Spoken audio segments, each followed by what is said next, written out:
I think the last 2 years haven't done any justice to learning in general, but we're learning from them, pun intended. But it's an easy fix because we learn from articles, from books, from people, mostly from people. It's just a question of reaching out. But it's an active thing. You need to do learning. You need to take care of yourself and make sure that you're learning. No, but that's why stuff like this is so important. Honestly, it gives you a chance to step out of the detail, step out of the kind of the reactive firefighting sometimes, and just look at what everybody else is doing and what's available. So absolutely not, but that's why I had to come today. Learning it is for you is an everyday thing, it's a formal thing. You're not blocking out time, once a week to do it. You're really just learning from your peers and your colleagues. On the tube, and I have to admit it's not Facebook, although my mother would probably love it to be. I think if you go through things, gone are the days where you blocked off half the day and you've gone on a course, or you read a book for half a day. You need to chop it up and you need to be able to digest it. In that respect, you see articles, you go through them, and learning is also reading something and disagreeing with it, say, no, I wouldn't want to do that, that wouldn't work for us, or actually, I don't know if it would, let me test it. That's the kind of stuff. No, there you go, that's my simple answer. I learn when I need to, but so some clients of mine will make me do compulsory training, and I find it just as boring as everyone else. But I don't go out and learn specific tool sets. I just don't have enough time for it. I really don't. I'm working 12, 14-hour days. I have a family. I'm too busy, and I think with the pandemic at the moment, which is calming, I've never been so busy in my life. That's a great question. And of course, I have so many things in my head I need to go and learn, but also I've got a business to run, and I try and do what I'm good at, and I try and outsource what I'm not good at, because I only have so much capacity, and I get bored really quickly. Yeah, exactly. I learn when I get the problem. So I'm using Articulate Storyline, a particular thing wasn't working, so I went on YouTube, found a solution to it. So there we go, there's my answer for it. I learned what I needed. But also, I produce a lot of content online, so I refer back to my own videos, which people find crazy. They go, well, you should know it. I do know it, I recorded it, but I haven't used that now for 2 years, or even 6 months, so I need to refer back to my own video, and I get the learning when I need it. It's a great point, and it's one of the most ironic things that we're in L&D, but we don't usually do enough L&D ourselves.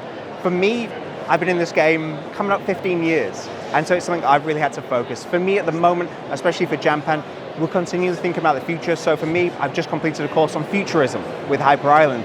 So thinking about what are the trends, but also trying to prepare ourselves the what ifs. I mean, we've just gone through a pandemic. How do we prepare ourselves in case that happens again? Or what happens if the internet went down? Horrible to think. But how do we plan for those things? But especially for ourselves, for me as head of engagement, I'm trying to engage with our people to really help them up their skills. So I have to update my skills. So I think we never do, because it's our trade. So we feel like we already know what's out there. So I think there's an element of arrogance, perhaps, sometimes, in that, I need to focus on, the actual learners rather than myself. And I already know that because I'm developing it, so I don't need to know that learning. So there's some of that in there. And then I think the rest of it is probably down to time. I think time is such a massive thing at the moment. I know that I would prioritise my projects over my own personal development.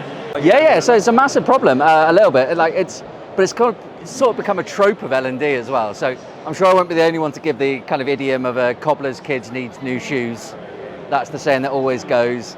You spend all this time developing people and then developing your content to develop other people. You very rarely do yourself. And that's why it's important to come to conferences, do events, invest in the qualifications out there like CIPD and TAP.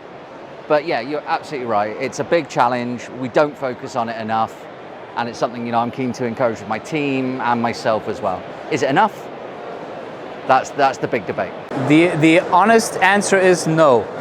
And it's really crazy because, normally we should know better. We are promoting it and we don't use it as much as people should use it. I think we as a company are on a good way because we started to use, we have the content, we have the e-training content, and right now we are working on, slots between 2 and 3 hours per week where the people really only learn.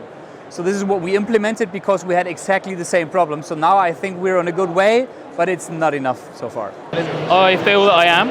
So I have recently changed roles. So I worked for 19 years at one company, have now moved on.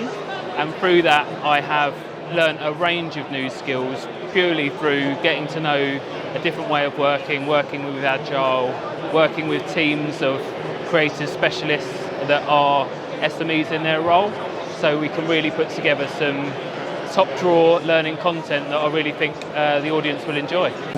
I do a lot of research, I write articles, I write books, I write a lot of stuff, and also we've got our software platform that we work on, so we're continually researching what will work, especially in the behaviour change arena, which is kind of our speciality.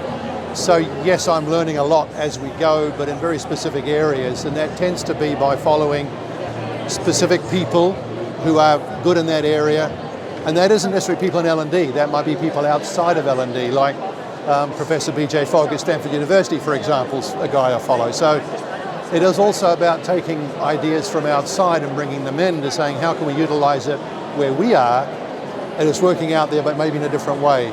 Yeah, I would say that we definitely don't spend enough time learning, and we also employ staff, and I would say that we definitely don't give our staff sufficient time to do learning. So yeah, I'd say that's a fair point. I mean, obviously it's people have a lot of fair, honest answers about that, but what do you think sort of the remedy is to that, or like some, what are some things people could do now maybe to fix that?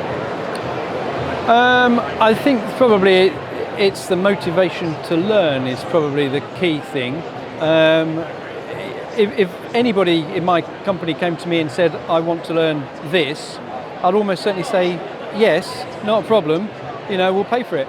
But the reality is that nobody in my company has come to me recently and said that they want to learn whatever. So I think it's probably the motivation to learn, finding time or inclination or the right titles or the opportunity, I don't know, but that's probably it.